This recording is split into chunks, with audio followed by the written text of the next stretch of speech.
If you were to ask somebody about how they use a carving tool, they'd probably say, well, you get the tool and you sort of scoop like this. So true. But also on this site, you'll see that we use the tool coming in like so, more vertically, like this, setting in and so on. The other thing we do, and this is what this little workshop is about using the tool upside down. It's not just this shape this way, but of course it's that shape that way.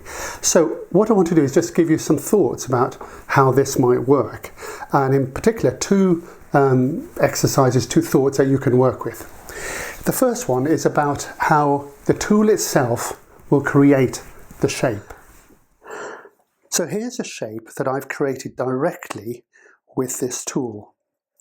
It's a number 9, it's a deep gouge, semicircular, and I've created what's called a bead by running a V tool like this and like this, clearing away the background, and then literally just turning this upside down and shooting along here like this. So that's an example of the tool creating the particular shape. Now you could imagine you could use that for tendrils, for all sorts of things, but generally, you know, there's an idea of how that is actually that shape. Now we might use this for a pea moulding, and the way that happens is we will mark this off like so. I'll do this quite quickly. So these would be the width, and then what you do is you normally either you put a stab cut like this, or you can actually cut a little bit out like that.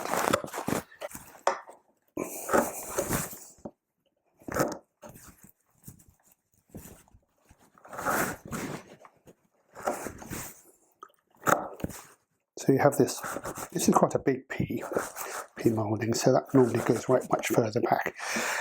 And then the thing is that you take this tool and you use a mallet for this, start coming round like that,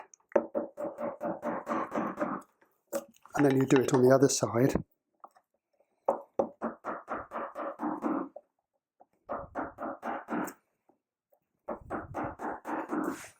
You can see what's happening. You get the actual shape of the pea, the shape of this directly from that tool. So that's an example of the tool being used directly to give a shape.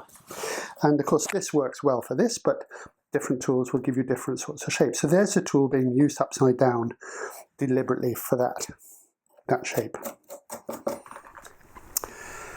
So the second thing I want to talk about is how you can use the tool, the carving tool, the shape of that curve, the sweep, in sympathy with the form that you're making. When you have a curved surface like this, and you're wanting to get it smooth, you're coming to a finishing cuts. What's happening here is that this flat gouge, which is still a curve, is working against this curve here. A good way to sort of really bring this out is to show you this ball. That shape there, if you imagine it's like this, if I have a curved tool like this, then I'm going to get this shape and this shape working together, so I'd have bigger scoops coming out. If I was able to turn this upside down and match that shape, I could pretty much carve that with very few facets in it. So that's really what we're thinking about. So when you've got a rounded surface like this and you're coming to a finish and you can see these facets, if you turn the tool upside down, I'm using a wider tool here. Okay, so this tool now is in sympathy with those facets there. Well, sorry, with the curve of the subject underneath. So although there are still facets, they're much more in sympathy with the shape. They're not working against it.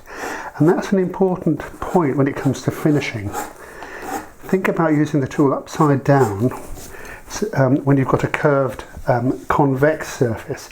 Obviously use it this way up when you've got a concave surface.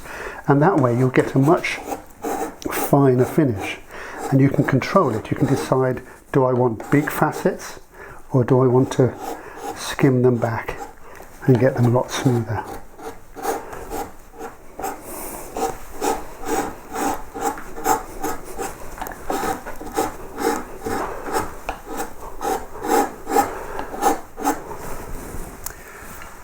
Well, I hope that's been helpful. The tools are the carving. The tools are what makes carving happen. So the different ways you can use them and think about them, the way the tool's working, that's only going to, add to your experience and your success in carving.